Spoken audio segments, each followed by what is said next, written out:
Every day, millions of people faces challenges that many us take for granted. Access to education, healthcare, and even basic necessities like food and shelter.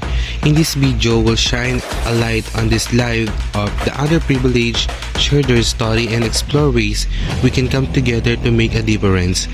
Because change begins with awareness, and every small step can create a ripple of hope. Nanay, kamusta po kayo?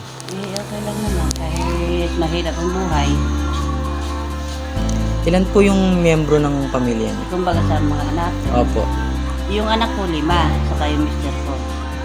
Yung mga apo niyo, marami. Bali, 11. Yung mga apo niyo po.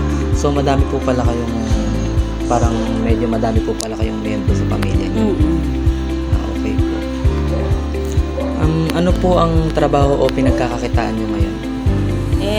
Sa nagkakatrabaho kayo, kagaya ng mister ko, tutuma na. Nagtutuman na.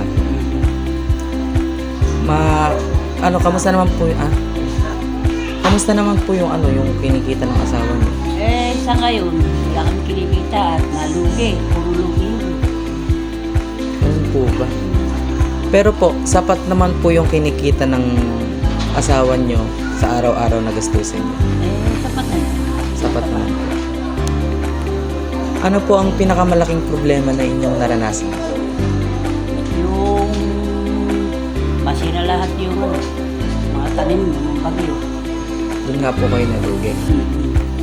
Yung iniinda niyo pong sakit, kamusta po? Ito, iniinda ko pa rin hanggang ngayon. Ano po ba yung pinakasakit niyo? Sa lahat yung yung kidney sa bato, creatinine, saka yung mataas lang uric acid ko daw. Yun ang sabi ng doktor sa akin.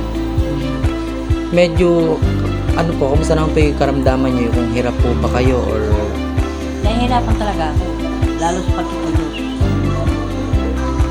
Paano niyo po kinakaya yung sakit niyo sa araw-araw na...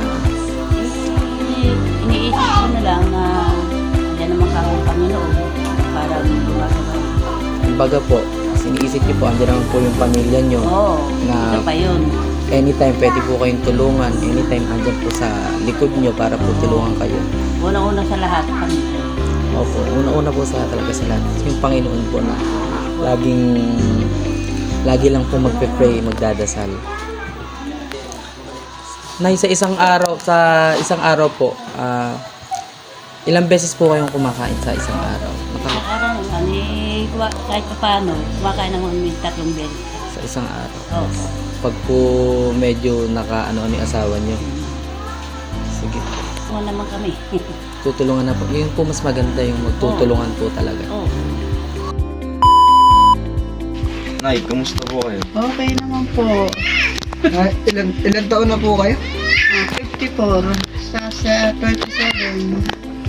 Ano po ang pinagkakitaan nyo o ginagawa sa buhay? Dumuduty sa inyo. Saan po kayo madalas nakakaranas ng hirap sa pang-araw-araw? Paglalaba.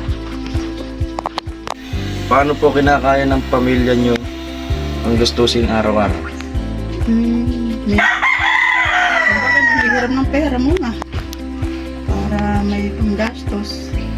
Pagdating ng sahod, babayaran. Sumasapat po ba ang kita niyo sa pagbabantay sa ilog? Conforme sa dating ng tao. Kasi pag simpleng araw, walang gaan. Konti lang kita. May kita kami ng 50. 100, ganyan. Hindi, pagka matao naman yun, 300 pa, isang linggo ng babantay. Hindi naman kami panilinggo ng Jojo, isang araw lang sa isang linggo. Iba naman ng Jojo din. Kumusta po kayo? Ilang taon na po kayo? 68.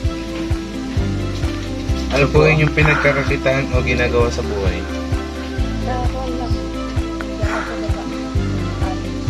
Sumasapat po ba ang kita niyo? Saan po kayo madalas nakakaranas ng hirap sa pang-araw-araw? O ano po yung mga nararanasan ng hirap sa araw-araw? Pero kumakain naman araw-araw.